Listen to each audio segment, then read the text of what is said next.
స్వరమును వినిన వెంటనే యోహాను గారు వ్రాయటం ఆపివేశారు. ఏంటి ఈ 7 ఉరుముల సంగతి? ఎందుకు వ్రాయవద్దు అన్నారు? ఇప్పుడు వచ్చినటువంటి శ్రమల కంటే ఇంకా భయంకరమైనటువంటి శ్రమలా? యావత్ ప్రపంచమంతటా కూడా బెంబేలెత్తిపోయేటువంటి ఏమైనా గొప్ప విపత్తులు దేవుడు చేయబోతూ ఉన్నాడా? 7 ఉరుములు ఎందుకు వ్రాయవద్దు అన్నారు? 7 దూతల బుర్రల కాలము గురించి వ్రాయించారు. 7 దూతల పాత్రల గురించి వ్రాయించారు. 7 ముద్రల గురించి వ్రాయించారు. మరి 7 ఉరుముల సంగతి ఎందుకు వ్రాయకుండా దేవుడు ఆపివేయమని చెప్పాడు?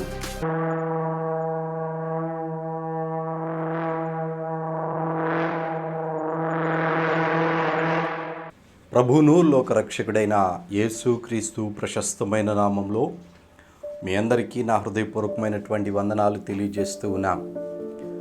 దేవుడు మనకు అనుగ్రహించిన మహాకృపను బట్టి మరొక పర్యాయం మిమ్మల్ని ప్రకటన గ్రంథ వర్తమానాలకు ఆహ్వానిస్తూ ఉన్నాం. గతించిన కాలంలో ప్రకటన గ్రంథం 1వ అధ్యాయము నుంచి 9వ అధ్యాయం వరకు వచనము వెంబడి వచనాన్ని మనం ధ్యానం చేస్తూ వచ్చాం. ఈ దినాన 10వ అధ్యాయములోని మొదటి 4 వచనాలను మనం ధ్యానం చేద్దాం. ఇందులో 11 వచనాలు ఉన్నాయి. ఈ 11 వచనాలను 3 భాగాలుగా మనకు అర్థమయ్యే రీతిగా మనం ధ్యానం చేద్దాం. మొదటి భాగము పరలోకము నుంచి దిగి వచ్చిన దేవుని యొక్క దూతకు దేవుని యొక్క గంభీరత్వము కనబడింది. రెండవదిగా స్వార్థ ప్రకారమైనటువంటి దేవుని మర్మము సమాప్తమగును అని ఆ దూతయే చెప్పాడు. మూడవదిగా దూత చేతిలో ఉన్నటువంటి ఆ చిన్న పుస్తకమును తీసుకొని యోహాను గారు తినివేసిన తరువాత ఏమి చేయాలి అని దేవుడు యోహాను గారికి చెప్పారో అది 3వ భాగంగా మనం ధ్యానం చేద్దాం. చిన్న ప్రార్థన చేసుకుని దేవుని యొక్క వాక్యాన్ని మనం వివరించుకుందాం. ప్రేమ కలిగిన తండ్రి, మహిమ కలిగిన మా యేసు ప్రభువా, మీకు వందనాలు, స్తుతులు, స్తోత్రాలు చెల్లిస్తూ ఉన్నాం. ఘనమైన గంభీరమైన మీ ఉన్నతమైనటువంటి నామమును బట్టి మిమ్మల్ని స్తుతిస్తూ ఆరాధిస్తూ కనపరుస్తూ ఉన్నాం ప్రభువా. కనికర పూర్ణుడా, ఇంతవరకు నీ మహాకృప చేత మమ్మల్ని బ్రతికించి భద్రపరిచారు. నీ బిడ్డలుగా, నీ వారసులుగా ఉంచారు. లోకములో ఉన్నటువంటి సమస్తము కూడా సాతాను సంబంధమైనటువంటివి అని, మీరు లోకములో నుంచి ప్రత్యేకించబడినటువంటి వారు అని మీరు మాకు తేటగా మా జీవితాలలో అనుభవపూర్వకముగా తెలియచేస్తూ ఉన్నందుకు మీకు వందనాలు. ప్రత్యేకించిన ఆయన ఈ క్రైస్తవ సమాజానికి ప్రకటన గ్రంథం గురించి తెలియవలసిన అవసరం ఉన్నది కనుక మీరు మాతో మాట్లాడండి. వినుచున్న ప్రతి ఒక్క బిడ్డను మీరు జ్ఞాపకం చేసుకునండి. దీవించి ఆశీర్వదించి బలపరచమని యేసయ్య పుణ్యనామమును అడిగి వేడుకొని ప్రారంభించుకుంటున్నాము తండ్రి, ఆమేన్. ప్రకటన గ్రంథము 10వ అధ్యాయము 1 నుంచి 4 వచనాలు చదువుతూ ఉన్నాను. బలిష్ఠుడైన వేరొక దూత పరలోకము నుండి దిగివచ్చుట చూచి తిని, ఆయన మేఘము ధరించుకుని ఉండెను. ఆయన శిరస్సు మీద ఇంద్రధనస్సుండెను. ఆయన ముఖము సూర్యబింబము వలె, ఆయన పాదములు అగ్నిస్తంభముల వలెను ఉండెను. ఆయన చేతిలో విప్పబడిన ఒక చిన్న పుస్తకముండెను.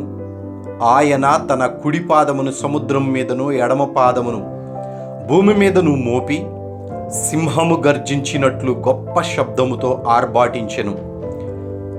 ఆయన ఆర్భాటించినప్పుడు 7 ఉరుములు వాటి వాటి శబ్దములు పలికెను. ఆ 7 ఉరుములు పలికినప్పుడు నేను రాయబోచుండగా 7 ఉరుములు పలికిన సంగతులను ముద్రవేయుము, వాటిని వ్రాయవద్దని పరలోకము నుండి ఒక స్వరము పలుకుట వింటిని. ఇక్కడ యోహాను గారు వ్రాసినటువంటి ఈ 10వ అధ్యాయంలో 7వ ముద్రలో ప్రభువైన యేసుక్రీస్తు 7వ ముద్రను విప్పదీసిన తరువాత 6 దూతల బూరల కాలం అయిపోయింది. అనగా మొదటి 6 దూతల బూరల కాలము 2వ 3.5 సంవత్సరంలో 6 5 30 నెలల కాలం సమాప్తి అయిపోయింది. మిగిలి ఉన్నటువంటిది ఇంకా చాలా తక్కువ కాలం మాత్రమే. 7వ దూత బోర ఓదబోయే ముందు జరిగిన సంఘటన యోహాను గారు మనకు వ్రాసి ఉంచారు. దీనిని ఎందుకు రాశారయ్యా అనంటే ఈ 10వ అధ్యాయంలో దేవుని యొక్క మర్మము సమాప్తమైనది అని చెప్పడం ప్రాముఖ్యమైనటువంటి అంశం.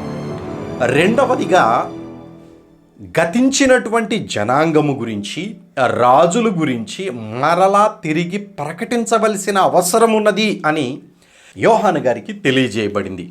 సహోదరులారా, ఈ 10వ అధ్యాయం అంతా కూడా జరగబోయేటువంటి సంగతికి ప్రపంచమంతటా 7 సంవత్సరాల ఈ యొక్క 7 ముద్రల కాలం అయిపోయిన తరువాత ఏమి జరగబోతూ ఉన్నది అనేటువంటిది 2 హెడ్లైన్స్గా మాత్రము ఈ 10వ అధ్యాయంలో వ్రాయబడి ఉన్నది. ఇక్కడ చూడండి, 1 నుంచి 4 వచనాలలో యోహాను గారు చూస్తూ ఉండగా బలిష్ఠుడైన వేరొక దూత పరలోకము నుండి వచ్చుట చూచితిని అని వ్రాశాడు. ఈ దూత పరలోకము నుంచి వస్తూ ఉన్నాడు, బలిష్ఠుడైన దూత అని వ్రాయబడి ఉన్నది. బలిష్ఠుడు అనేటువంటి మాట ఎందుకు వ్రాశారు అనేటువంటిది మనకు అర్థం అవ్వాలి. బలిష్ఠుడు అనేటువంటి మాట దూతలందరికీ పెట్టబడినటువంటి పేరు కాదు. బలిష్ఠుడు అనేటువంటి పేరు ఈ దూతకు మాత్రమే పెట్టినట్లుగా ప్రత్యేకించి కనబడుతూ ఉన్నది. ఈ దూతతో పాటు మరికొన్ని దూతలకు ఆ పేరును వర్తింపజేశారేమో. సహోదరులారా, ఈ బలిష్ఠుడైన దూతను యోహాను గారు చూస్తూ ఉండగా ఆయన పరలోకము నుంచి దిగి వస్తూ ప్రకృతి సంబంధమైనటువంటి వాతావరణంలోనికి రాగానే, అనగా పరలోకమును విడిచి దేవుడు ఆదియందు దేవుడు 7 దినాలు చేసినటువంటి సృష్టిలోనికి వచ్చేటప్పుడు ఆయన మేఘమును ధరించుకున్నాడు. ఆయన మేఘమును ధరించుకొని ఉండెను. ఆయన శిరస్సు మీద ఇంద్రధనుస్సు ఉండెను. పరలోకము నుంచి వస్తూ ఉన్నటువంటి ఈ దూత ఎవరో? ఆయన ప్రకృతి సంబంధమైనటువంటి ఈ లోకములోనికి వచ్చినప్పుడు మేఘమును ధరించుకొని ఉన్నాడు. తర్వాత ఇంద్రధనస్సు ఆయన శిరస్సు మీద ఉన్నది. ఇంద్రధనస్సు శిరస్సు మీద ఉన్నటువంటి దానిని బట్టి ఇది దేవునికి మాత్రమే ఉన్నటువంటి గౌరవము, దేవునికి మాత్రమే ఉన్నటువంటి గంభీరత్వము. దీనిని మనము దూత అనడం కంటే దేవుడు అని అనడం మంచిది అనేటువంటి వారు కొంతమంది లేకపోలేదు. ఇంకా మనం క్రిందకు చదువుకుంటా వచ్చినట్లయితే ఆయన శిరస్సు మీద ఇంద్రధనస్సు ఉండెను, ఆయన ముఖము సూర్యబింబము వలెను, ఆయన పాదములు అగ్నిస్తంభముల వలె ఉండెను అనే మాటలు వ్రాయబడి ఉన్నాయి. ఈ దూత వర్ణన చూడండి, ముఖమేమో సూర్యబింబం వలె ప్రకాశిస్తూ ఉన్నది. రెండవది ఆయన పాదములేమో అగ్నిస్తంభముల వలె ఉన్నవి.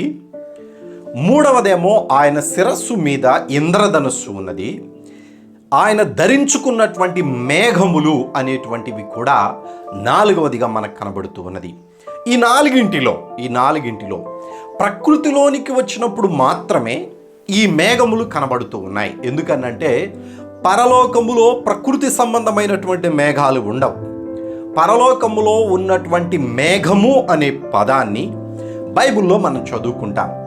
పరలోకములో ఉన్నటువంటి మేఘములు సమూహములు, దూతల సమూహములు, హతసాక్షుల సమూహములు, 1,44,000 మంది సమూహము. ఇట్లా సమూహాలుగా ఉన్నటువంటి వారిని క్లౌడ్స్, గుంపులు అని పేర్కొన్నారు. వాటిని తెలుగు బైబిల్లో క్లౌడ్స్ అని వ్రాసినటువంటి ఆ తర్జుమాను మేఘములు అని వ్రాశారు. అయితే ఇక్కడ ఈ దూత ధరించుకున్నటువంటి ఈ మేఘములు మాత్రము ప్రకృతి సంబంధమైనటువంటి మేఘములు. ఇతనుకు శిరస్సు మీద ఇంద్రధనుస్సు కూడా ఉన్నది. ఈ ఇంద్రధనుస్సు ఉన్నది అని దేవుడు అని, యెహోవా దేవుడు అని. ఎందుకనంటే ప్రకటన గ్రంథంలో 4వ అధ్యాయంలో మనం గమనించినప్పుడు యోహాను గారు ఆత్మవశుడై పరలోకమునకు వెళ్ళాడు. పరలోకమునకు వెళ్ళినటువంటి యోహాను గారికి అక్కడ ఒక సింహాసనము వేయబడి ఉన్నది. సింహాసనము మీద ఒకడు ఆసీనుడై ఉండెను. ఆసీనుడైనటువంటి వాడు దృష్టికి సూర్యకాంత పద్మరాగములను పోలినటువంటి వాడు, మరకతము వలె ప్రకాశించు ఇంద్రధనస్సు సింహాసనమును ఆవరించి ఉండెను అని వ్రాయబడి ఉన్నది. ఈ సింహాసనము చుట్టూ ఉన్నటువంటి ఇంద్రధనస్సును ఈ దూత శిరస్సు మీద ధరించుకొని వచ్చాడు. ఇక్కడ స్పష్టంగా వ్రాయబడి ఉన్నది. 10వ అధ్యాయంలో మనం గమనించినప్పుడు ఆయన శిరస్సు మీద ఇంద్రధనుస్సు ఉన్నది. ఇక్కడేమో ఆయన సింహాసనము చుట్టూ ఆవరించి ఉన్నది, దూత ఏమో శిరస్సు మీద ధరించుకొని వచ్చాడు. ఈ రెండిటికి చిన్న వ్యత్యాసం ఉన్నది. అయితే ఇందును బట్టి ఈ దూత యెహోవా దేవుడు అని అనుకోవడము అజ్ఞానమే అని అనిపిస్తూ ఉన్నది. ఎందుకనంటే దేవుడు భూమి మీదకు వచ్చినప్పుడు ఆయన యొక్క కోటి సూర్యుల కాంతి కంటే వెలుగు కలిగినటువంటి ఆ వెలుగులో, వేండ్రములో, భూమి ఆకాశములు సూర్యచంద్ర నక్షత్రములు ఒక్క సెకను పాటులో సమూలముగా ధ్వంసమైపోయేటువంటి ప్రమాదం ఉన్నది. ఆయన అంత అగ్నిమయమై ఉన్నటువంటి దేవుడు. ఆ దేవుడు భూమి మీదకి రావడము అనేటువంటిది సరి అయినటువంటి ఆలోచన కాదు అనేటువంటిది మనకు అర్థం అవ్వాలి. అయితే ఇక్కడ దూత అని పేర్కొన్నారు. లేదండి, యెహోవా దేవుడు కాకపోయినా కానీ యేసుక్రీస్తు అయి ఉంటాడు. ఎందుకని యేసుక్రీస్తు అయి ఉంటాడు అనే మాటకు వస్తున్నారయ్యా అనంటే, ముఖము సూర్యుని వలె ప్రకాశిస్తూ ఉన్నది అనేటువంటి మాటను పట్టుకొని మత్తయి సువార్త 17వ అధ్యాయము 2వ వచనంలో యేసుక్రీస్తు కొండ మీదకు వెళ్ళి ప్రార్థన చేసేటప్పుడు ఆయన శిష్యులను కూడా తీసుకుని వెళ్ళాడు. ఎవరెవరిని తీసుకుని వెళ్ళాడు? పేతురు గారిని, యాకోబును, యోహాను గారిని తీసుకుని వెళ్ళారు. వీరు వెళ్ళి అక్కడ ప్రార్థిస్తూ ఉండగా యేసుక్రీస్తు కొంత దూరం వెళ్ళి ఏకాంతముగా ఆయన ప్రార్థన చేస్తూ ఉన్నప్పుడు ఈ ముగ్గురు శిష్యులు ముందు వీరు చూస్తూ ఉండగా ఆయన రూపాంతరము చెందాడు. రూపాంతరము చెందినప్పుడు ఆయన ముఖం ఏ రీతిగా ఉన్నది? మత్తయి సువార్త 17వ అధ్యాయము 2వ వచనంలో ఆయన ముఖము సూర్యుని వలె ప్రకాశించెను అనే మాట మనం చదువుకుంటూ ఉన్నాం. ఆయన వస్త్రములు వెలుగు వలె తెల్లనివాయెను అనే మాట మనం చదువుకుంటాం. యేసుక్రీస్తు శరీరములో ఉన్నప్పుడు ప్రార్థించడానికి వెళ్ళినటువంటి ఏకాంత సమయంలో ఆయన రూపాంతరము చెందాడు. ఆ తర్వాత మనందరికీ తెలిసినటువంటిదే, ఏలియా గారు, మోషే గారు యేసుక్రీస్తు దగ్గరకు వచ్చి నిలబడినప్పుడు ఈ పేతురు, యాకోబు, యోహాను గారు ఆయనను చూశారు, వారిని కూడా చూశారు అనేటువంటిది బైబిల్లో వ్రాయబడిన సత్యము. ఇందును బట్టి ఈ దూత యేసుక్రీస్తు వలె ముఖము ప్రకాశిస్తూ ఉన్నది కనుక ఆయన యేసుక్రీస్తే అని ప్రకటించేటువంటి వారు కూడా ఉన్నారు. రెండవదిగా మనం గమనించినట్లయితే ఆయన పాదములు అగ్నిస్తంభములుగా ఉన్నాయి. యేసుక్రీస్తు పాదములు కూడా అగ్నిమయమై ఉన్నట్లుగా ప్రకటన గ్రంథము 1వ అధ్యాయంలో మనం చూడవచ్చు. చదువుతున్నాను. ప్రకటన గ్రంథము 1వ అధ్యాయము 15-16 వచనాలు. పాదములు, ఆయన పాదములు కొలిమిలో పుటమివేయబడి మెరియుచున్న అపరంజితో సమానమయ్యుండెను. ఆయన కంఠస్వరము విస్తార జలప్రవాహముల ధ్వనివలే ఉండెను. ఆయన తన కుడి చేత 7 నక్షత్రములు పట్టుకుని ఉండెను. ఆయన నోట నుండి 2 అంచులు గల వాడి అయిన ఖడ్గము బయలువెడలుచు ఉండెను. ఆయన ముఖము మహా తేజస్సుతో ప్రకాశించుచు ఉన్న సూర్యుని వలె ఉండెను అనే మాటను ఇక్కడ మనం చదువుకుంటూ ఉన్నాం.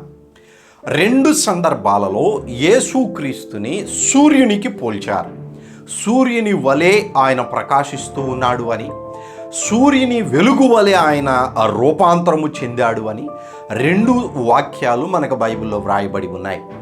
ఈ పరలోకము నుంచి దిగి వచ్చినటువంటి బలిష్ఠుడైన ఈ దూత ఆ రీతిగానే ఉన్నాడు కాబట్టి ఆయన యేసుక్రీస్తే అని అనుకోవడము కూడా పొరపాటే.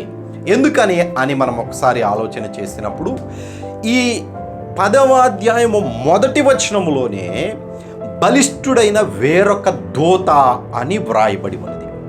అప్పటికి దరిదాపుగా 6 దూతలు 6 బూరలు పట్టుకొని వచ్చి ఊదారు. 7వ దూత బూరకాలం ఆసన్నమవుతూ ఉండగా 6వ దూత బూరకాలంలో 1 గంట మాత్రమే ఉన్నటువంటి ఆ యొక్క ప్రభావంలో 20 కోట్ల మంది అనేటువంటి సైన్యాన్ని, రౌతులను మనం చూస్తూ ఉన్నాం. ఈ 20 కోట్ల మంది ప్రపంచ జనాభాలో ఉన్నటువంటి 3వ వంతు మందిని సంహారం చేశారు. అగ్ని గంధకములు, అగ్ని ధూమ గంధకములు ఆ రౌతుల నోట నుండి వచ్చి ఉగ్రవాదులను, మతోన్మాదులను, దేవునిని నమ్మి నటిస్తూ ఉన్నటువంటి నామకార్థ క్రైస్తవులను కూడా చాలా వరకు వారి పాపము పరిపక్వమైనప్పుడు ఈ 20 కోట్ల మంది కూడా వారిని సంహారము చేసినట్లుగా గతములో మనం ధ్యానం చేశాం. అయితే వీరు ఆ 20 కోట్ల మంది సైన్యం ఎవరైతే ఉన్నారో భూమి మీద ఉన్నటువంటి వారిని ఆ 3/4 మందిని సంహారం చేస్తూ ఉండగా నోట నుండి వచ్చినటువంటి ఆ అగ్ని ధూమ గంధకాల వలన మనుష్యులు మాత్రమే కాదు ప్రకృతిలో కూడా కొంతవరకు నష్టము జరిగింది. చెట్లు పాడైపోయినాయి, పంటలు పాడైపోయినాయి.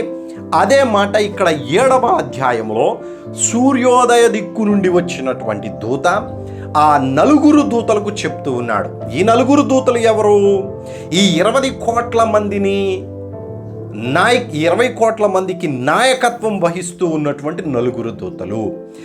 ఈ 4 దూతలకు సూర్యోదయ దిక్కు నుండి వచ్చినటువంటి దూత చెప్తూ ఉన్నాడు, మీరు కొంతకాలము వేచి ఉండండి, మా దేవుని యొక్క దాసులకు ముద్రలు వేసేటంత వరకు మీరు చెట్టుకైనను దేనికైనను హాని కలుగ చేయవద్దు అని స్పష్టంగా ఈ 7వ అధ్యాయంలో వ్రాయబడి ఉన్నది. అంటే ఇక్కడ చెప్పబడినటువంటి ఈ మాటలలో దూతలు, ఈ 4 దూతలతో పాటు ఉన్నటువంటి 20 కోట్ల మంది రౌతుల వలన భూమి మీద కూడా చాలా వరకు నష్టము జరిగింది. ఈ నష్టములో చెట్లు, భూమి, పంటలు నాశనమైపోయాయి కనుక ఈ బలిష్ఠుడైనటువంటి దూతను పంపించారు. దీనికి బలిష్ఠుడైనటువంటి దూతకి సంబంధం ఏమిటయ్యానంటే ఈ 10వ అధ్యాయం ఆరంభములోనే చూడండి, బలిష్ఠుడైన వేరొక దూత అనే మాట వ్రాశారు. మరలా నేను ఎందుకు చెప్తున్నానంటే ఈ బలిష్ఠుడైనటువంటి దూతను గురించి ప్రస్తావన చేసింది ఇది మొదటిసారి మాత్రం కాదు. బైబిల్లో మనం స్పష్టంగా గమనించినట్లయితే 5వ అధ్యాయము ఆరంభములో 2వ వచనంలో, మరియు దాని ముద్రలను తీసి ఆ గ్రంథమును విప్పుటకు యోగ్యుడైన వాడు ఎవడని బలిష్ఠుడైన వేరొక దూత బిగ్గరగా ప్రచురింపగా చూచి తిని. యోహాను గారు పరలోకం వెళ్ళిపోయిన తర్వాత దేవుని సింహాసనాన్ని చూశాడు, 24 పెద్దల్ని చూశాడు, 4 జీవుల్ని వివరించాడు. ఆ తర్వాత 7 దీపస్తంభములనగా పరిశుద్ధాత్మ దేవుని యొక్క 7 దీపములను చూశాడు. వీటన్నిటిని వివరించుకుంటూ వచ్చిన తర్వాత దేవుని చేతి వైపు యోహాను గారి దృష్టి వెళ్ళగా దేవుని చేతిలో 7 ముద్రలు గట్టిగా వేసి ఉన్న ఒక గ్రంథపు చుట్టను చూశాడు, ఒక గ్రంథాన్ని చూశాడు. ఆ గ్రంథమును చూడడానికి యోగ్యుడైన వాడు ఎవడో లేడు.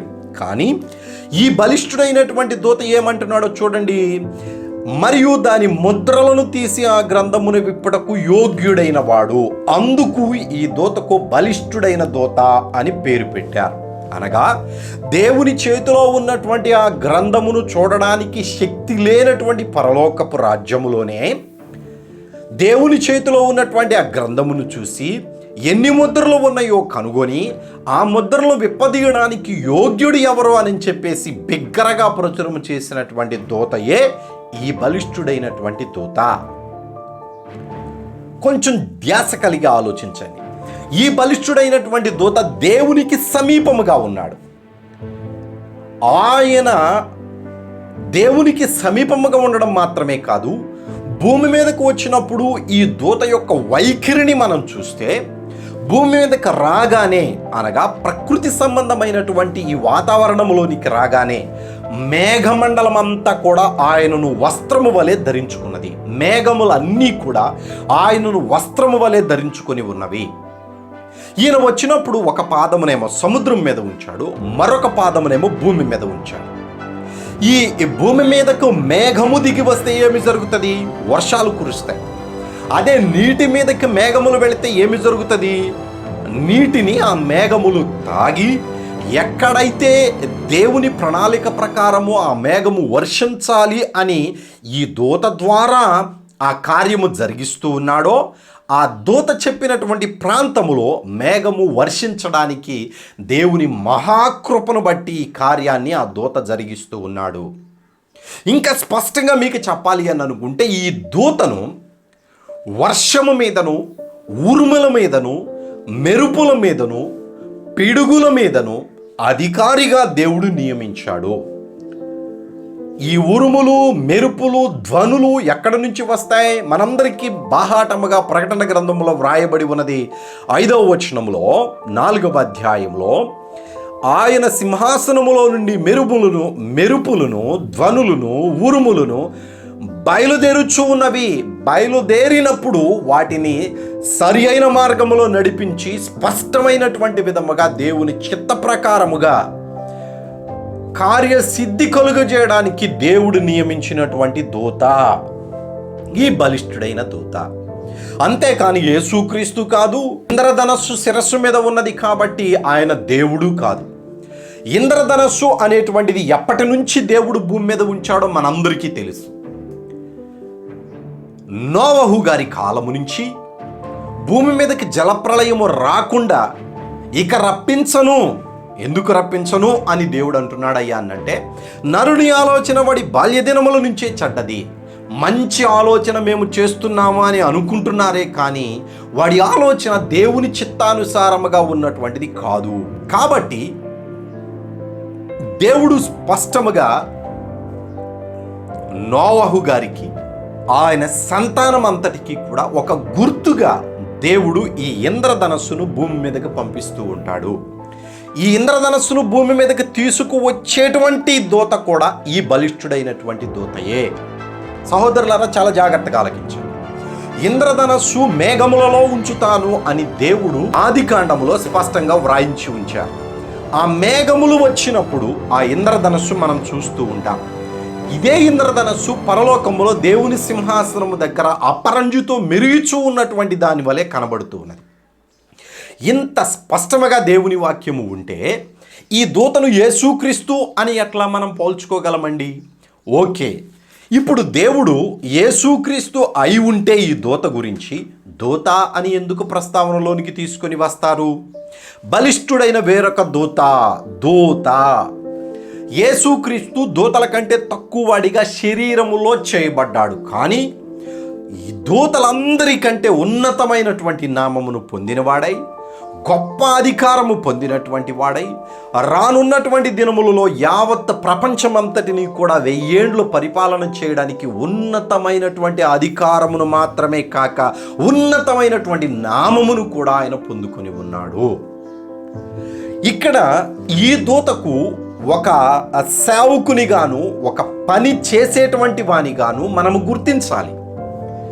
పోలికలు దేవుని వలెను యేసుక్రీస్తు వలెను ఉన్నవి కదా అని చెప్పేసి యేసుక్రీస్తు అని దేవుడు అని అనుకోవడానికి లేదు. బలిష్ఠుడైనటువంటి దూత అని 5వ అధ్యాయంలో పేర్కొనినప్పుడు ఒక పనిని దేవుడు అప్పగించాడు. అయితే ఆ పని చేయడానికి దేవుని సింహాసనము దాకా వెళ్ళేటువంటి అధికారము కలిగినవాడు ఈ దూత. దేవుని సింహాసనము క్రింద నుండి వచ్చేటువంటి ఆ ఉరుములను, మెరుపులను సరి అయినటువంటి మార్గములో అధికారముతోటి కార్యమును జరిగించడానికి, ఒక విధముగా చెప్పాలి అనంటే పనిని సంపూర్తి చేయడానికి ఆ మేఘములు, ఉరుములు, మెరుపులు ఈ దూత ఆధ్వర్యములోనే ఉన్నాయి అని చెప్పడానికి ఎటువంటి సందేహము లేదు. ఎందుకనంటే ఇక్కడ మనం క్రిందకు చదువుకుంటా వచ్చినప్పుడు ఈ దూత భూమి మీదకు వస్తూ ఉండగా మేఘము ధరించుకొని ఉన్నాడు. శిరస్సు మీద ఇంద్రధనస్సు ఉన్నది. ఆయన పాదములు అగ్నిస్తంభముల వలె ఉన్నాయి. ఆయన ముఖమేమో సూర్యుని వలె ప్రకాశిస్తూ ఉన్నది. ఇవన్నీ కూడా మనం చూస్తూ ఉన్నటువంటి లక్షణాలు. అయితే ఈ దూత భూమి మీదకు వస్తూ ఏం తీసుకొని వచ్చాడు? ఒక చిన్న పుస్తకాన్ని తన చేతిలో పట్టుకొని వచ్చాడు. 2వ వచనం చదువుతున్నాను. ఆయన చేతిలో విప్పబడిన ఒక చిన్న పుస్తకం ఉండెను. ఆయన తన కుడి పాదమును సముద్రం మీదను, ఎడమ పాదమును భూమి మీదను మోపి ఒక పుస్తకాన్ని పట్టుకొని ఉన్నాడు. అది విప్పబడిన పుస్తకం. ఈ పుస్తకమే ఈ ప్రకటన గ్రంథము అంటారు. ప్రకటన గ్రంథమును గ్రంథము అని రాశారు. పైగా యేసుక్రీస్తు ఆ గ్రంథమును విప్పి పరలోకములోనే ఉన్నాడు. 7వ ముద్ర కూడా ఆయన విప్పదీసి పరలోకములోనే ఉన్నాడు. 7వ ముద్ర కంప్లీట్ అవ్వడానికి ఇంకొక దూత, 7వ దూత తన బూర ఊదవలసి ఉన్నది. ఆ దూత బూర ఊదినప్పుడు మరలా 7 దూతలు 7 పాత్రలు పట్టుకొని వస్తారు. ఆ పాత్రలు దేవుని కోపములో చివరి మెట్టు. ఇప్పుడు యేసుక్రీస్తు ఎక్కడ ఉన్నాడు? భూమి మీదకు వచ్చాడు అనడానికి అవకాశము లేకుండా ఈ దూత అయితే భూమి మీదకు వచ్చి భూమి అంతటి మీద ఒక పాదమును, సముద్రం అంతటి మీద ఒక పాదమును మోపి నిలబడి ఉన్నాడు. మరి యేసుక్రీస్తు ఎక్కడ ఉన్నాడు? ఆయన పరలోకములోనే ఉన్నాడు. పరలోకములో దేవుని సింహాసనము ఎదుట ఒక కొండ ఉన్నదండి. ఈ సీయోను కొండ ఎక్కడ ఉన్నది? చాలామంది భూమి మీద ఉన్నటువంటి యెరూషలేములో ఒక కొండ అని మనకందరికీ ప్రస్తావనకు తీసుకొని వస్తారు. ఈ పేరు బైబిల్లో రాజులు కానీ మనుషులు కానీ ప్రవక్తలు కానీ పెట్టలేదండి. ఈ సీయోను అనేటువంటిది పరలోకములో ఉన్నటువంటి పేరు. పరలోకములో ఉన్నటువంటి పేరుని దేవుడు తన ప్రవక్తలకు వివరిస్తూ ఉన్నప్పుడు భూమి మీద ఈ యెరూషలేమునకు, ఆ పట్టణంలో ఉన్నటువంటి ప్రాంతాలకు సియోను అనేటువంటి పేరు పెట్టాడు. ఇది దేవుడు పెట్టినటువంటి పేరు. ఈ పేరు ఎక్కడి నుంచి వచ్చింది అని అంటే పరలోకము నుంచి దేవుడే పలికి భూమి మీద ప్రవక్తల నోట ఉంచాడు. స్పష్టంగా గమనించండి, దేవుని సింహాసనం ఎదుట ఉన్నటువంటి ఈ పర్వతము మీదనే ప్రభు అయిన యేసుక్రీస్తు ఉన్నాడు. ఇక్కడ 14వ అధ్యాయం 1వ వచనంలో, మరియు నేను చూడగా ఇదిగో ఆ గొర్రెపిల్ల సియోను పర్వతము మీద నిలవబడి ఉండెను. ఆయన నామమును ఆయన తండ్రి నామమును నొసల యందు లిఖింపబడి ఉన్న 144,000 మంది ఆయనతో కూడా ఉండిరి అనే మాట స్పష్టంగా 14వ అధ్యాయంలో వ్రాయబడి ఉన్నది. ఇంకా క్రిందకి చదువుకుంటా వచ్చినట్లయితే వీరు ఎక్కడ ఉన్నట్లుగా అపోస్తులుడైనటువంటి యోహాను గారు మనకు తెలియజేస్తున్నాడయ్యా అనంటే 3వ వచనాన్ని చదువుతున్నాను. వారు సింహాసనం ఎదుటను ఆ 4 జీవుల ఎదుటను పెద్దల ఎదుటను క్రొత్త కీర్తన పాడుచూ ఉన్నారు. భూలోకములో నుండి కొనబడినటువంటి ఈ 144,000 మంది తప్ప మరి ఎవరునూ ఆ కీర్తన నేర్చుకొనజాలరు. వీరు ఎక్కడ ఉన్నారంట? పరలోకములోనే ఉన్నారు. యేసుక్రీస్తు ఎక్కడ ఉన్నాడు? సియోను కొండ మీద ఉన్నాడు. మరి భూమి మీదకి ఎప్పుడు వస్తాడయ్యా ఈ యేసుక్రీస్తు అనంటే మాట కూడా, మరియు పరలోకము తెరవబడి ఉండుట చూచి తిని, అప్పుడు ఇదిగో తెల్లని గుర్రం ఒకటి కనబడెను. దాని మీద కూర్చుండి ఉన్నవాడు నమ్మకమైన వాడును సత్యవంతుడును అను నామము గలవాడు. ఆయన నీతిని బట్టి విమర్శ చేయును, యుద్ధము జరిగించుచున్నాడు. ఆయన నేత్రములు అగ్నిజ్వాలల వంటివి, ఆయన శిరస్సు మీద అనేక కిరీటములు ఉండెను. వ్రాయబడిన యొక్క నామము ఆయనకు కలదు, అది ఆయనకే గాని మరి ఎవరికి తెలీదు. రక్తములో ముంచబడిన వస్త్రము ఆయన ధరించుకొని ఉండెను. యేసుక్రీస్తు గురించి ప్రస్తావన అక్కడ వ్రాయబడి ఉన్నది. ఎప్పుడు వస్తున్నాడు యేసుక్రీస్తు అనంటే 7వ ముద్రలో 7వ దూత బూర ఊదిన తర్వాత 7 దూతలు 7 పాత్రలు పట్టుకొని వచ్చి ఆ 7వ పాత్ర కూడా సంపూర్ణమైన తరువాత భూమి మీద ఉన్నటువంటి లూసిఫర్ గాడు, నీ అంతా అబద్ధ ప్రవక్త, వాడి దురాత్మ సమూహం అంతా కూడా బంధించి పాతాళములో దాచబడిన తరువాత యేసుక్రీస్తు ఆ ఒక్క క్షణములోనే 2 ఒకే సమయంలో జరుగుతాయి. వీడు పాతాళానికి సాతానుడు బంధించబడి పాతాళానికి వెళ్ళడము, యేసుక్రీస్తు 1000 ఏళ్ల పరిపాలన జరిగించడానికి రావడము 2 ఒకే సమయంలో జరుగుతాయి. దాని గురించి ముందు మనము ధ్యానం చేస్తాం. అయితే ఈ దూత అక్షరాల దూతయే, యేసుక్రీస్తు కాదు. ఇంద్రధనస్సు ఉన్నంత మాత్రాన యెహోవా దేవుడు అని ప్రకటించడానికి కూడా అవకాశము లేదు. నా మాటలు కొంచెం ధ్యాస కలిగి ఆలోచన చేయాలని ప్రభు పేరట మనవి చేస్తూ ఉన్నాను. అయితే ఈ 2వ వచనంలో 10వ అధ్యాయం 2వ వచనంలో ఒక చిన్న పుస్తకం పట్టుకొని వచ్చి భూమి మీద ఒక కాలు, సముద్రము మీద ఒక కాలు మోపి నిలబడి ఉన్నాడు. సముద్రములో ఉన్నటువంటి నీటిని ఆవిరిగా తీసుకొని భూమి మీద అప్పటికి అగ్ని ద్వారా ఏ ప్రాంతాలైతే పాడైపోయినాయో ఆ ప్రాంతాలతో పాటు యావత్తు ప్రపంచమంతటా కూడా శ్రేష్టమైనటువంటి పంటలు పండడానికి, ఫలింపు రావడానికి, రానున్నటువంటి 1000 సంవత్సరాలలో ప్రభు అయిన యేసుక్రీస్తు పరిపాలనలో శ్రేష్టమైనటువంటి పంటలు పండడానికి ఈ దూత వర్షమును దేవుని చిత్త ప్రకారముగా భూమి అందంతటా కుమ్మరించడానికి వచ్చాడు. అయితే ఇంద్రధనస్సును ఎందుకు చూపించాడయ్యా అనంటే ఇది ఫలభరితమైనటువంటి పంటల కోసము మాత్రమే కానీ జలప్రళయము వంటిది కాదు. నోవహు కాలములో వచ్చినటువంటి జలప్రళయములాగా ఈ యొక్క ప్రవాహము రాదు, కానీ శ్రేష్టమైనటువంటి పంటలు. ఈ దూత చెప్పిన తరువాత కొన్ని నెలలకే దరిదాపుగా అక్కడ నుంచి 30 నెలలు అయిపోయినాయి. ఈ 6వ దూత బూరకాలం వరకు ఈ 30 నెలల దగ్గర నుంచి ఇంకా ఎన్ని నెలలు ఉన్నాయి? 12 నెలలు మాత్రమే ఉన్నాయి. 42 నెలలలో 30 నెలలు అయిపోయినాయి. ఇక 12 నెలలు మాత్రమే ఉన్నాయి. 2.5 సంవత్సరం అయిపోయింది. ఇక సంవత్సరం మాత్రమే ఉన్నది. ఈ సంవత్సరంలో 7 పాత్రల యొక్క కార్యాలు జరుగుతాయి. 7 పాత్రల కార్యాలు జరుగుతాయి. అయితే ఈ 7 పాత్రల కాలం అయిపోయేటప్పటికి సమృద్ధి యావత్తు ప్రపంచమంతటా ఉండాలి. అది దేవుని యొక్క ప్రణాళిక. ఎందుకయ్యానంటే ఈ 7 పాత్రలు అయిపోయిన తర్వాత రానున్నటువంటి కాలము ప్రభు అయిన యేసుక్రీస్తు 1000 సంవత్సరాల పరిపాలన చేసే కాలము. చాలామంది ఆత్మలలో దేవుడు చేస్తాడు అంటారు. మరికొంతమంది అది పరలోకములో జరిగేటువంటిది అని అంటూ ఉన్నారు.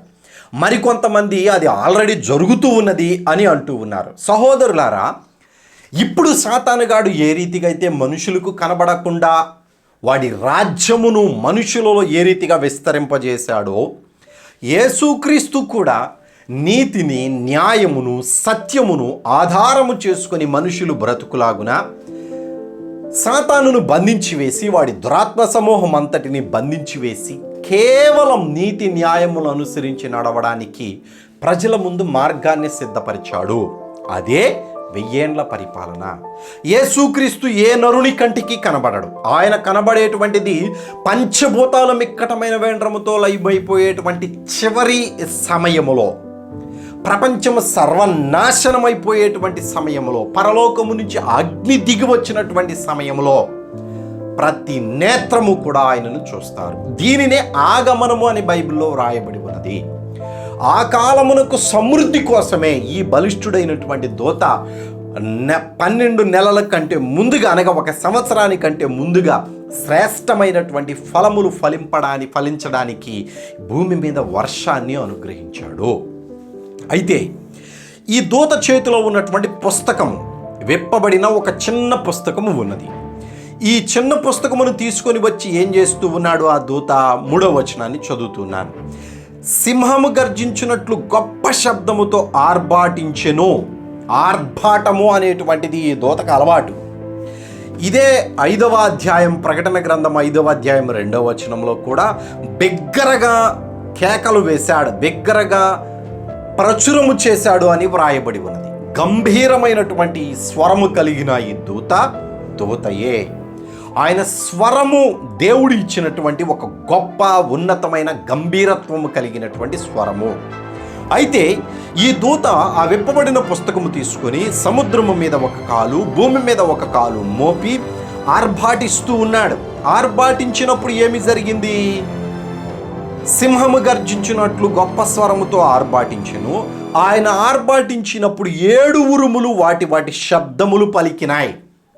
కొంచెం స్పష్టంగా ఆలోచించండి. 7 ఉరుములు వాటి శబ్దాన్ని పలికినాయి. ఈ ఉరుములు ఎక్కడి నుంచి వచ్చినాయి అని చెప్పుకున్నాం మనము. పరలోకములో దేవుని సింహాసనము క్రింద నుండి మాత్రమే వస్తాయి.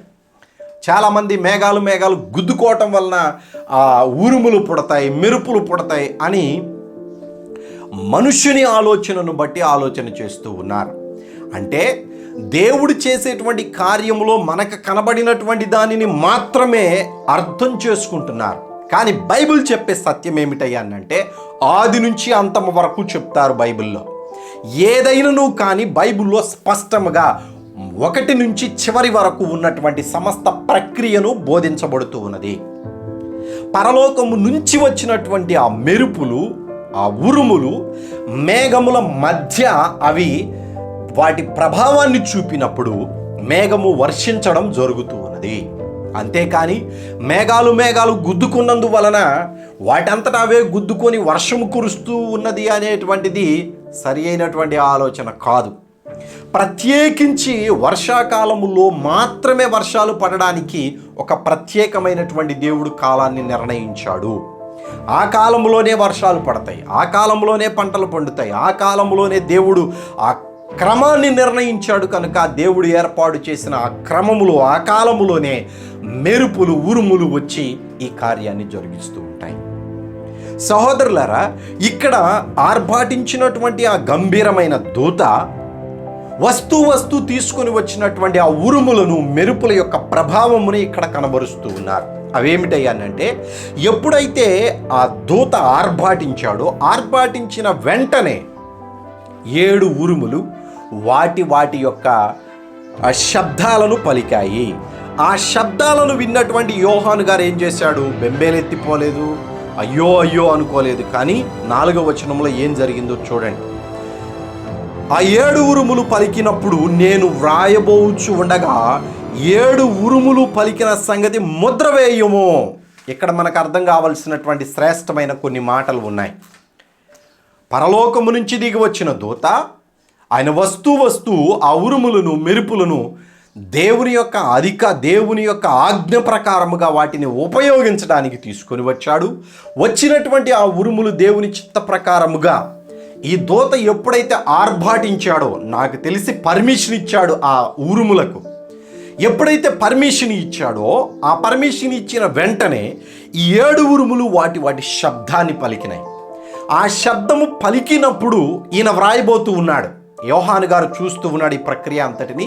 ఈయన వ్రాయబోతూ ఉన్నాడు. వ్రాసి నేను నా ప్రజలకు వీటిని తెలియజేయాలి, దేవుడు నాకు ఇచ్చినటువంటి పనిని నేను చక్కగా నిర్వర్తించాలి అని చెప్పేసి ఆ ఉరుముల యొక్క పలుకులను వ్రాస్తూ ఉన్నాడు, వాటి శబ్దాలను వ్రాస్తూ ఉన్నాడు. ఇక్కడ ఏమంటున్నాడు చూడండి. ఆయన ఆర్భాటించినప్పుడు 7 ఉరుములు వాటి శబ్దమును పలికిను. ఆ 7 ఉరుములు పలికినప్పుడు నేను వ్రాయబోచు ఉండగా 7 ఉరుములు పలికిన సంగతులను ముద్ర వేయుము. యోహాను గారు వీటిని వ్రాయవద్దు అని ఎవరు చెప్పారు? బలిష్ఠుడైన దూత చెప్పలా. పరలోకము నుంచి ఒక స్వరము వినపడింది. ఈ పరలోకము నుంచి వినబడినటువంటి ఆ స్వరమును వినిన వెంటనే యోహాను గారు వ్రాయటం ఆపివేశారు. ఏంటి ఈ 7 ఉరుముల సంగతి? ఎందుకు వ్రాయవద్దు అన్నారు? ఇప్పుడు వచ్చినటువంటి శ్రమల కంటే ఇంకా భయంకరమైనటువంటి శ్రమలా? యావత్ ప్రపంచమంతటా కూడా బెంబేలెత్తిపోయేటువంటి ఏమైనా గొప్ప విపత్తులు దేవుడు చేయబోతూ ఉన్నాడా? 7 ఉరుములు ఎందుకు వ్రాయవద్దు అన్నారు? 7 దూతల బుర్రల కాలము గురించి వ్రాయించారు. 7 దూతల పాత్రల గురించి వ్రాయించారు. 7 ముద్రల గురించి వ్రాయించారు. మరి 7 ఉరుముల సంగతి ఎందుకు వ్రాయకుండా దేవుడు ఆపివేయమని చెప్పాడు? నేను ఒక మాట స్పష్టంగా చెప్తున్నాను, విశ్వసించవలసినటువంటి మాట, నమ్మదగినటువంటి మాట. అదేమిటయ్యానంటే, తన రక్తము వలన మన పాప ప్రక్షాళన కలిగించి మనందరికీ కూడా రక్షణను అనుగ్రహించి, ఈ ప్రకటన గ్రంథం 1వ అధ్యాయములో దేవుడు ఆయన వ్రాసినటువంటి మాటలో మన మీద దేవుడు ఉంచినటువంటి విశ్వాసము కనబడుతూ ఉన్నది. యేసుక్రీస్తు తన దాసులకు కనబరచుటకు దేవుడు ఆయనకు అనుగ్రహించిన ప్రత్యక్ష, తన దాసులకు కనబరచడానికి. ఇది విశ్వాసులలో కూడా చాలామందికి అర్థం కానటువంటి ప్రకటన గ్రంథం. దైవ సేవకులు కూడా అనేక రకాలుగా ఆలోచిస్తూ ఉన్నటువంటి ప్రకటన గ్రంథం. ఈ ప్రకటన గ్రంథాన్ని అన్యజనులకు మనం బోధించినప్పుడు, అన్యజనులకు వివరించినప్పుడు, అన్యజనులలోనికి దీనిని తీసుకొని వెళ్ళినప్పుడు చాలామంది అర్థం కాని తర్జన భర్జనలో ఉంటారు. ఇది జరుగుతూ ఉండగా, లేదా ఈ రీతిగా జరుగుతుంది అని చెప్తూ ఉండగా అన్యజనుల్లో ఒక్కళ్ళు కూడా నమ్మరు. చాలా వరకు 100కు 99% మంది నమ్మరు. ఆ ఉన్న ఒక్కడు ఎవరయ్యా అనంటే, దేవుని మీద విశ్వాసము కలిగి అమ్మో నిజంగా దేవుడే అయి ఉంటే అని అనుకునేటువంటి వాడు మాత్రం నమ్ముతాడు. ఆ కాలములో అనగా 7 సంవత్సరాల కాలములో కూడా చాలామంది ఈ పరిస్థితులన్నీ బోధ విని వాటి యొక్క క్రమము ప్రకారముగా జరుగుతూ వచ్చినటువంటి ముద్రలు కానీ, పాత్రలు కానీ, బోర్లు కానీ, ఇవి ఆ క్రమములో జరుగుతూ ఉన్నప్పటికీ కళ్ళతో చూసిన వాళ్ళు కూడా కొంతమంది విశ్వసించని వాళ్ళు చాలామంది ఉన్నారు. అందుకనే దేవుడు ప్రత్యేకించి తన దాసులకు అని వ్రాయించాడు. మనకు వ్రాయించినటువంటి ఈ యొక్క మాటలను మనము ముద్ర వేయడానికి దేవుడు అంగీకరించలేదు, కానీ ప్రకటించమని చెప్పాడు. అపోస్తుడైనటువంటి పౌలు గారు కూడా యేసుక్రీస్తు వచ్చి చనిపోయి పునరుద్ధానుడై తిరిగి లేచి వెళ్ళాడు అని ఎంతకాలం ఇంకా దీనినే ప్రకటన చేస్తూ ఉన్నారు. దానితో పాటు సత్య స్వార్థతో పాటు నిత్య సువార్తను కూడా ప్రకటించాలి. ఈ నిత్య సువార్త గురించి కూడా ఈ ప్రకటన గ్రంథంలో వ్రాయబడి ఉన్నది. ఈ నిత్య సువార్తలో దేవుడు ఏమి చేయబోతూ ఉన్నాడు, దేవుని మర్మము ముగించబడింది, సమాప్తమైనది అనేటువంటి మాటకు అర్థమేమిటి అనేటువంటివన్నీ కూడా మనమే మన బాధ్యతగా ప్రపంచమంతటా తెలియజేయవలసినటువంటి అవసరత ఉన్నది. అందుకనే ఇక్కడ అన్నిటి గురించి మనకు వివరించుకుంటూ వచ్చినటువంటి దేవుడు ఈ 7 ఉరుములను మాత్రం వ్రాయవద్దు అని చెప్పాడు. ఇంకొంచెం ముందు మీకు అర్థమయ్యేటువంటి విధముగా చెప్పాలి అనంటే, దేవుడు మన మీద ఉంచినటువంటి ఆ యొక్క నమ్మకం, మనకు ఇచ్చినటువంటి బాధ్యత ఎంతవరకు దేవుడు మనకు వివరించి ఇచ్చాడయ్యా అనంటే, అవసరమైనటువంటిది అంతా కూడా వివరించి ఇచ్చాడు. దానియేలు అనేటువంటి భక్తుడు బైబిల్ గ్రంథంలో మనందరికీ తెలిసినటువంటి భక్తుడు. ఈ దానియేలు గారు కొన్ని దర్శనాలు చూశాడు. ఈ దర్శనాలు ఆయన చూసినటువంటి ప్రతి దర్శనము కూడా వివరించుకుంటూ వ్రాసుకుంటూ వచ్చాడు. కొన్ని దర్శనాలను దేవుని యొక్క దూత దేవుడు ప్రత్యేకించి ఖండించి గద్దించి మరి చెప్పినట్లుగా వ్రాయబడి ఉన్నది. అదేమిటయ్యా అనంటే, అంత్యకాలములో జరగబోయేటువంటి ఈ సంగతులు ముద్ర వేయుము, అంత్యకాలములో జరగబోయేటువంటి ఈ సంగతులకు ముద్ర వేయుము, వాటిని ప్రకటించడానికి సమయము ఇంకా రాలేదు, అంత్యకాలము వరకు నువ్వు మౌనముగా ఉండు అని దానియేలు గ్రంథములో 3 దఫాలుగా వ్రాశారు. దానియేలు గారు చూసినటువంటి దర్శనాలన్నిటిని బట్టి ఆయన బహు ఆతృత కలిగి ఉన్నాడు, బహువేదన కలిగి ఉన్నాడు, భయంకరమైనటువంటి ఆ ఆందోళనలో ఉన్నాడు. వీటిని ప్రకటించాలి. ఇంత భయంకరమైనటువంటి విపత్తు భూమి మీద జరగబోతూ ఉన్నది అనంటే, ఇక్కడ దేవుడు ఆయనకు ఏమని సెలవిస్తూ ఉన్నారో చూడండి. 4వ వచనము 12వ అధ్యాయం దానియేలు గ్రంథం. దానియేలు, నీవు ఈ మాటలను మరుగు చేసి అంత్యకాలము వరకు ఈ గ్రంథమును ముద్రింపుము. చాలామంది నలుదిశలా సంచరించినందున తెలివి అధికమగును అని నాతో మాట్లాడు గాబ్రియేలను నతడు చెప్పెను. గాబ్రియేలు దూత చెప్తున్నాడు దానియేలు గారికి, అంత్యకాలము వరకు ఈ దర్శనము కానీ ఈ మాటలు కానీ ప్రకటించవలసిన అవసరం లేదు, వాటిని అప్పటి వరకు ఆపు, అప్పటి వరకు చెప్పవలసిన అవసరం లేదు. ఏమి చూశాడయ్యా ఈయన అనంటే, రాజులలో ఒక భయంకరమైన క్రూరమైన రాజు వచ్చాడు. వాడు మనుషులను బహు వేదనకు గురి చేశాడు, భయంకరముగా వధ జరిగించాడు, దేవుని పరిశుద్ధ పట్టణమునకు వ్యతిరేకముగా మాట్లాడాడు, దేవునిని దూషించాడు, తనకు ఇష్టానుసారముగా పరిపాలన జరిగించాడు, ప్రతి దేశమును కొల్లగొట్టుకొని వాడి పేరును అధికము చేసుకోవాలని ప్రయత్నం చేశాడు. కాబట్టి వాడి గురించి నేను ప్రకటించాలి అనే ఉద్దేశముతో ఉన్నటువంటి దానియేలు గారికి నువ్విప్పుడు ప్రకటించడం కాదు, ఒక కాలం రాబోతూ ఉన్నది, ఆ కాలములో వాడు ఉన్నటువంటి ఆ సమయమును గురించి, వాడు రాబోతూ ఉన్నటువంటి కాలమును కంటే ముందుగా ఆ ప్రకటించడానికి తగిన జ్ఞానమును బుద్ధిమంతులకు దేవుడు అనుగ్రహించును అనే మాట వ్రాయించాడు. ఇంకొక మాట చదువుతున్నాను చూడండి. దానియేలు గ్రంథము 12వ అధ్యాయం 9వ వచనము కూడా చదువుకుందాం. అతడు ఈ సంగతులను అంత్యకాలము వరకు మరుగుగా ఉండునట్లు ముద్రింపబడినవి గనుక దానియేలు నీవు ఓరకుండుమని చెప్పాడు. ప్రపంచ భవిష్యత్తు దానియేలు గారికి చూపించినప్పుడు, నీవు వీటి గురించి ప్రకటన చేయక మౌనముగా ఉండు అని చెప్పేసి దూతలు చెప్తూ ఉండగా విని మౌనముగా ఉన్నాడు దానియేలు గారు. ఇంకొక మాట కూడా ఇక్కడ దానియేలు గ్రంథము 8వ అధ్యాయము 26వ వచనంలో కూడా ఇదే మాట ప్రస్తావనకు తీసుకొని వచ్చారు. ఆ దినములను గూర్చిన దర్శనమును వివరించి ఉన్నాను, అది వాస్తవమును, అది అనేక దినములు జరిగిన పిమ్మట నెరవేరును, నీవైతే ఈ దర్శనమును వెల్లడి చేయకుమనెను. నువ్వు దీనిని ఏ ప్రకటన ప్రచారము చేయవద్దు, దీని గురించి మనుషులకు ప్రకటించవద్దు, నువ్వు మౌనముగా ఉండు, అది జరగవలసినటువంటి కాలమునకు ముందు దేవుని యొక్క ప్రణాళిక ప్రకారము అది ప్రకటింపబడును అని దేవుడు చెప్పాడు.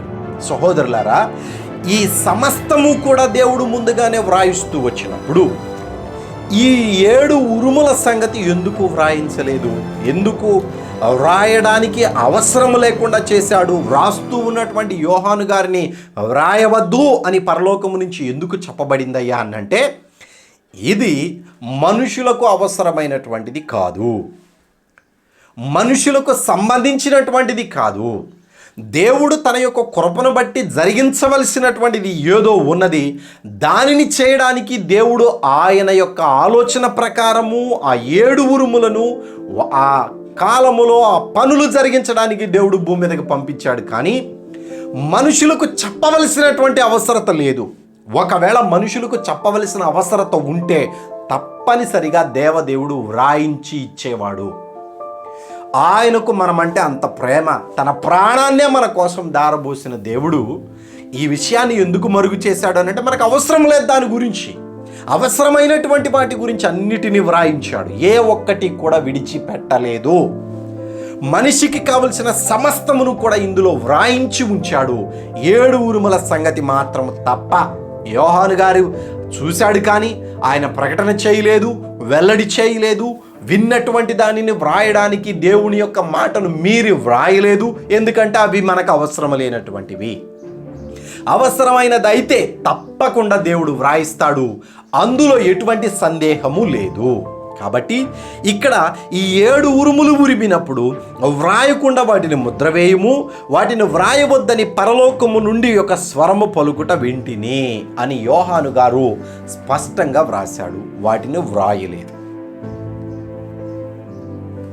యోహాను గారు చూసింది చూసినట్టుగా వ్రాశారు.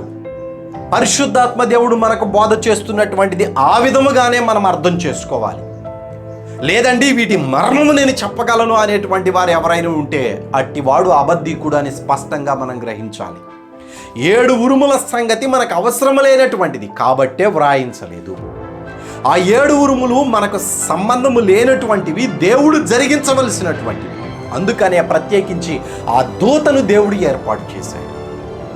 సహోదరులారా, ఆ కాలములో వచ్చినటువంటి దూత యావత్తు ప్రపంచమంతటా కూడా సుసంపన్నమైనటువంటి పంటలు పండడానికి, అనగా 12 నెలల తర్వాత ప్రభు అయిన యేసుక్రీస్తు 1000 ఏళ్ల పరిపాలనలో ఏ నరుడు కూడా ఆకలితో ఉండడానికి వీలు లేకుండా సుసంపన్నమైనటువంటి పంటలను, పశువులు మొదలుకొని ఆకాశ పక్షుల వరకు కూడా సమస్తము కూడా శ్రేష్టమైనటువంటి ఆహారమును పోషణకర్త అయి ఉన్నాడు, సృష్టికర్త అయి ఉన్నాడు, మనల్ని పోషించువాడై ఉన్నాడు. కనుక ఎక్కడా కూడా ఏ లోటు లేకుండా సమస్తమునకు సమృద్ధిగా దేవుడు అనుగ్రహించులాగున శ్రేష్టమైనటువంటి విధముగా ప్రపంచమంతటిని కూడా వర్షముతో తడిపి సిద్ధపరిచి ఉంచాడు దేవుడు.